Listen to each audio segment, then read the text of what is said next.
Hello and welcome to day 19 as we are winding down our beer advent calendar. Christmas is this week, so this is going to be coming to an end very shortly, but hope you guys have enjoyed a daily segment of Beer and a Take, and this is my Beer and a Take. My beer today is Southern Tier 2 Xmas. It's a spiced double ale. It is 8% alcohol by volume.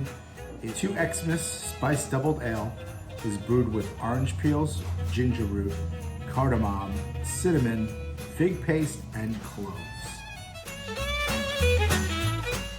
Let's give it a taste. As you drink it, you definitely taste that ginger root almost immediately, that ginger flavored, and a little bit of that cinnamon. Also the orange, the citrus from the orange peels as well.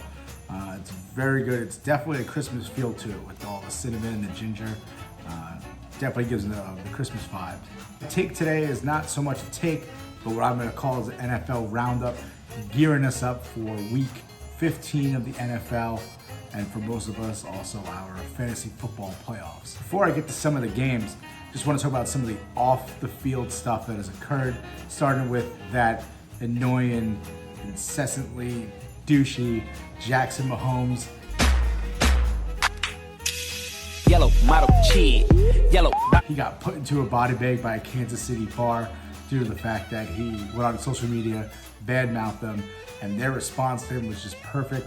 My favorite line from their post was that, "We survived a global pandemic, we'll survive your ego." Following this, Jackson Mahomes wasn't available for any comment, but he was seen in riding his brother's coattails, as he normally does.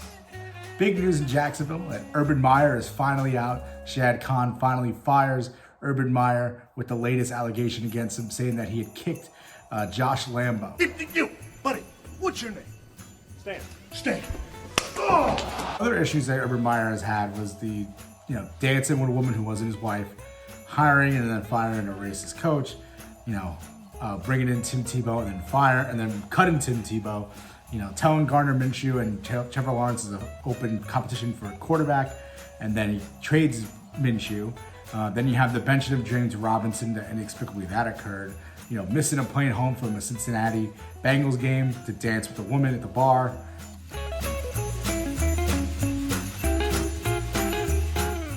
It's just one thing after another, and I think he finally, Shad Khan had enough and fired him. In local news here, the New York Giants are a complete shit show. But don't worry, Giants fans, if you're a season ticket holder, Fan Appreciation is this Sunday. And guess what you're getting for paying for tons of money on PSLs and paying for season tickets to watch a subpar product year in, year out. You get one free medium soda. Not a large, it's too much. You get a medium one. This past week, we saw a influx or rise in cases of COVID hitting and infecting the NFL completely. We have the Raiders and the Browns game being moved from Saturday to Monday night. You also have the Rams game and the Washington football team games being moved from Sunday to Tuesday night. So for NFL fans, it kind of stinks, but it's also pretty good because now we have football Saturday, Sunday, Monday, and Tuesday. So 4 straight days of NFL football. Now get into the actual football games. The Thursday night game with Kansas City versus LA was incredible. Such a fun football game. Went into overtime. The Chargers once again giving up that late lead in the fourth quarter. I feel like that's just their motto for their entire franchise, whether it was with Phillip Rivers or with Justin Herbert. If it's the fourth quarter and we have a lead, we're most likely going to blow it. If you also, for fantasy purposes, if you had Travis Kelce, it was a very good night for you as he put up a career game, over 190 yards and 2 touchdowns, including the game winner in overtime. Just to run down through the rest of the games, we have the Bills trying to right the ship against the Panthers. They have 2 straight losses against playoff teams, and they're looking to right the ship there, make sure that the defense shows up, and no one circles the wagons like the Buffalo Bills. So hopefully they may come back here and make a push towards the playoffs. We have the Cardinals versus the Lions. I just expect the Cardinals to beat up the Lions like most teams do, especially a good team like the Cardinals. We have Titans on the road against the Pittsburgh Steelers. I don't really like the Steelers. The Titans are very underrated. People don't give them as much credit as they deserve, especially with Derrick Henry going down. So I'm going to say I would take Titans plus 1.5 in that game as the road dogs. And moving into the late window in the afternoon games, starting off with the Bengals versus the Broncos. Bengals looking to regain some steam that they kind of lost in the playoff push with those few bad losses. I'm taking the Bengals again, which I usually do. For some reason, they have not been covering lately, so they're plus 3. I'm hoping that they right the ship and finally cover. They haven't been good ever since Cincinnati Zoo killed Harambe. So. Also, the Packers-Ravens is the other big game in the late window. In the afternoon games, we have Packers-Ravens, both teams who are both pushing for the playoffs, poised to make the playoffs.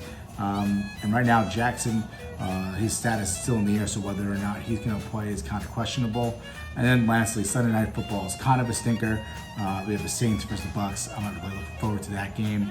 I think the Bucks probably roll over the Saints right now. They're not playing that great of football. As for Monday night and Tuesday night now, football, I'm looking forward to that just because we get extra football games on Monday night and as well football games on Tuesday, which we normally do not get. So that's pretty good to have. So this was a little bit of a longer beer to take episode. Typically we try to keep under 5 minutes. This might be a little bit longer, so I do apologize. I appreciate you guys sticking with us during these last 19 days. And this will be it for my beer and my take, but this beer is very good. I do like the Christmas flavors too, the ginger, that orange zest peel you definitely feel when you're drinking it. It's a little bit heavy, but I do like this beer a lot. I'm gonna give it a 3 out of 4 flights. It's a very good beer, definitely good for the Christmas season. And that's it for my beer and my take. So Merry Christmas and Happy New Year, guys.